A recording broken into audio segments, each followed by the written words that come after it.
to check on my bag every day. It's not that they lack faith in the White Star Line and its employees. I assure you, it's a simple matter of security. You must do what you think best.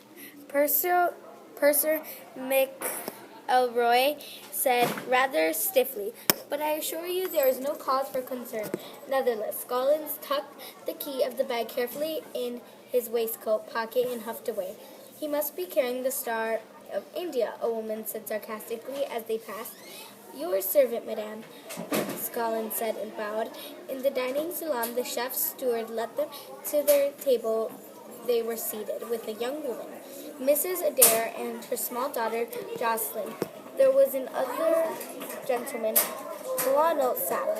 Barry thought he was the little girl's father, and he felt sorry for her.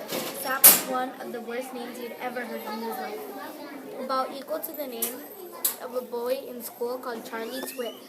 Little Jocelyn would be called Sappy. Other girls would say, "Here comes the sap," but at least was a girl, not a boy. Girls were probably kinder, he decided. But heading Johnny Flynn said PG was just like him, a fighting Flynn, like the rest of them. The round table could have seated 6, but there were just the 5 of them. Dining stewards hovered, unfolding their white serviettes and placing them in their laps. Barry looked about. He'd never been in a dining room this elegant.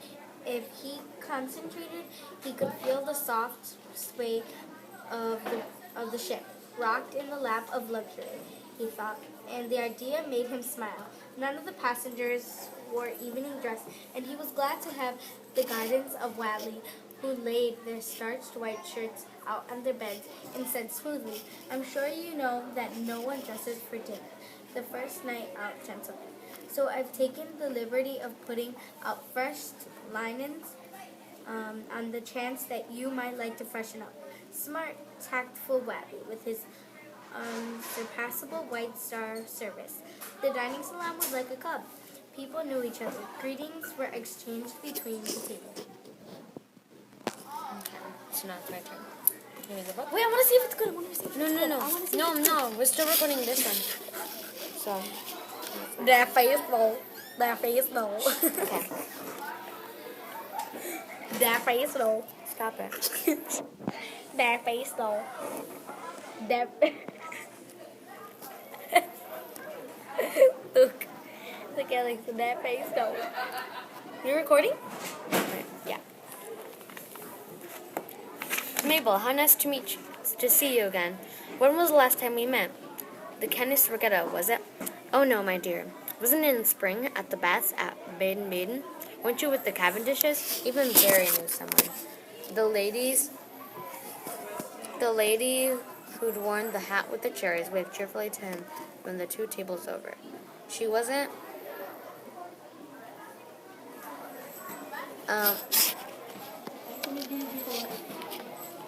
wearing the hat now, but her gray dress had a bunch of cherries at the throat. "I see we haven't perished yet," she called. Howard was rather disappointed. Howard smiled a tight-lipped smile. "Lovely atmosphere," Colonel Sapp murmured. "Lovely. Isn't that Henry? Isn't that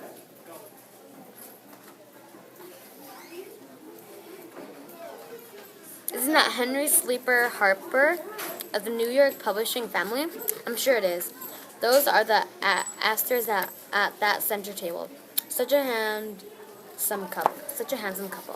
I'm afraid my friend Mr. O'Neill and I are more conversant with Dublin society," Mr. Scollins said frigidly.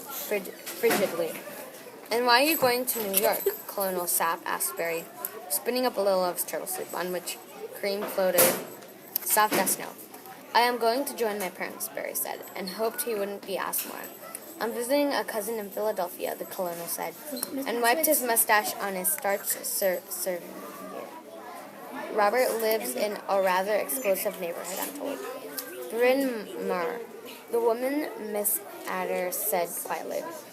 Once, when she looked directly at him, Barry noticed that her right eye twitched at the corner. Twitched and twitched.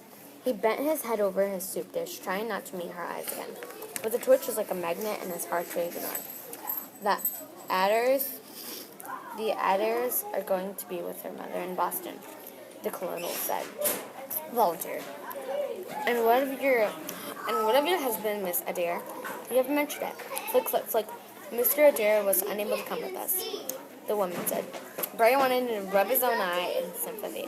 Little Jocelyn sat still as a statue. Mrs. Golden told him about the transfer to the new branch of his firm.